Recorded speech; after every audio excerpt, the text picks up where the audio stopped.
Before making application, I would encourage you to do the following. First of all, have the course that you want to apply as your option one. Have a clear option one in terms of the course and the university.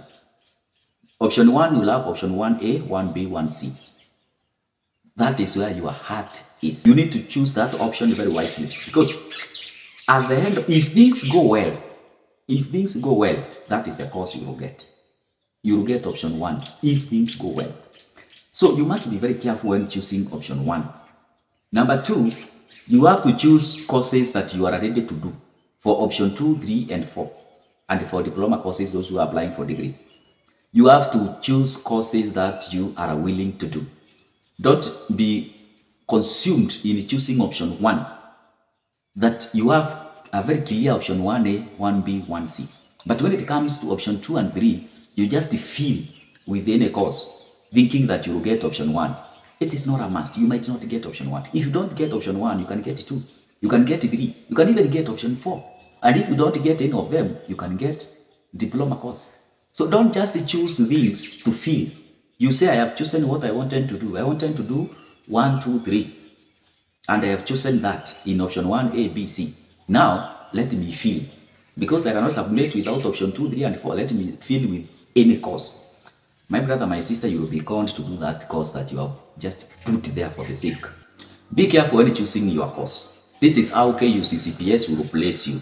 First of all, you have to be very keen and take note of the cut point for 2022 and 2021. Pick a course and in the university that earned a cut that is below your cluster. KUCCPS has already calculated your cluster. So go for the universities where the cut point is slightly below your cluster. So universities will have a cut point. If you fall below that cut point, definitely you will not get placed in that university. Secondly, if you are above that cut point, if you are above that cluster cut point, but the university is too congested, so many people have picked that course in that university, and they have exhausted the slots, or you have qualified more than the slots available. This is what the university will do. The university will rank you from the highest cluster to the lowest cluster, and then put a line where the maximum slots reach. So if they want 1,000 people and 1,500 people have applied, that means 500 people will not get slots in that university. And if your cluster is the lowest among the applicants, definitely you will not get that option. So you might find yourself having qualified for a certain course in a certain university, but you are not placed there.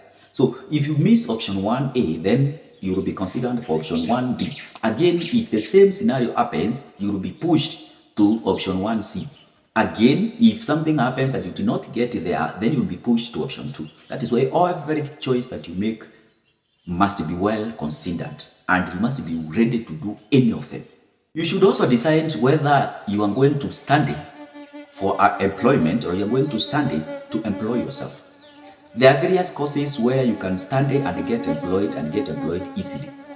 And there are courses where you need to study and you go to gain skill to go and start your own enterprise, your own factory, your own industry, and your own entrepreneurship, so that you run it, make profit, and probably employ people. What you need is a skill to run your own thing. So choose and choose wisely. If you are going for employment, if you are going to do a course that seeks for employment, then you have to be very careful. You have to check on the marketability of that course. And for some technical courses, you need to check on accreditation of the university to offer that course. If you are going to do law, ensure that university is accredited to offer law courses. If you are going to do medicine-related courses, ensure that you are sure that university is accredited to offer those medical courses. You might end up doing clinical medicine in a university that is not accredited and end up not being licensed to practice. Finally, check on fees. Various universities are expensive for no reason. You are a student, you are not employed, you don't have a lot of money anyway. Even if you'll have help, that is not so much to boast about. So know the cost of living in various markets around the university. Some universities, some markets, some centers are expensive for nothing. Take note of the fee and take note of the cost of living in various universities. Check out for the second video on step-by-step process of application. This was about the things to note before making that step of applying. Thank you.